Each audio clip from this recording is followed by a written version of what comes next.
Hello, and welcome to an introduction to FERPA in higher education.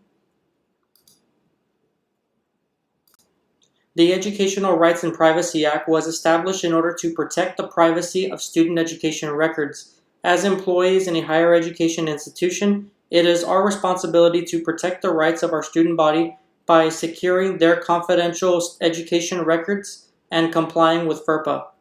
In this video presentation, you will gain a better understanding of the Family Educational Rights and Privacy Act.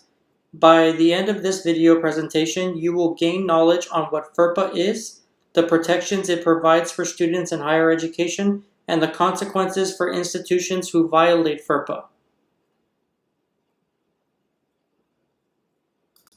The Family Educational Rights and Privacy Act, which is known as FERPA, is a federal law that was enacted by the United States Department of Education in 1974.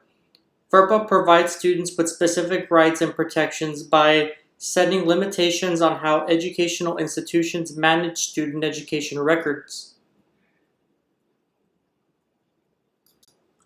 FERPA applies to all educational institutions or agencies that receive any form of funding from the United States Department of Education. Private and parochial schools at both the elementary and secondary education levels are usually not recipients of funding from the Department of Education and are not subject to FERPA as a result. However, many private post-secondary schools usually do receive funding and are subject to FERPA as well. In the case of elementary and secondary educational institutions, FERPA grants parents rights to access their children's education records.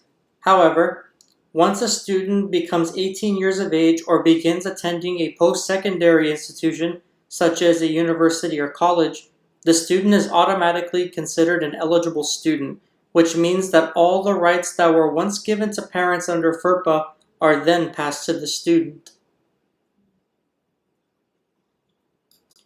According to FERPA, students attending a post-secondary educational institution, such as a college or a university, have a set of specific rights upon entering the institution. The students have the right to inspect and to review the education records that the school has on the student. The student also has the right to require that a correction be made to their records. The student also has the right to control the disclosure of information pertaining to their education records. Lastly, students have the right to file a complaint to the Department of Education if they feel that their rights protected by FERPA have been violated. An academic institution that is found to violate FERPA either intentionally or unintentionally runs the risk of facing severe consequences. Staff or faculty could face suspension from accessing student education records and performing one's duties. In addition, students may file a lawsuit against the institution, and the officials who violated FERPA may become criminally prosecuted. The employees who violated FERPA may also get dismissed or terminated from their occupation. Arguably, the most substantial consequence of violating FERPA is that the institution may lose federal funding from the government and could result in the institution shutting down. In conclusion, the Family Educational Rights and Privacy Act is a federal law that was established in order to protect the rights of students by safeguarding student education records. FERPA is very important for students in higher education because it gives them the right to inspect and review their records, request corrections to their records, disclose their records, and to speak out if their institution violated their rights.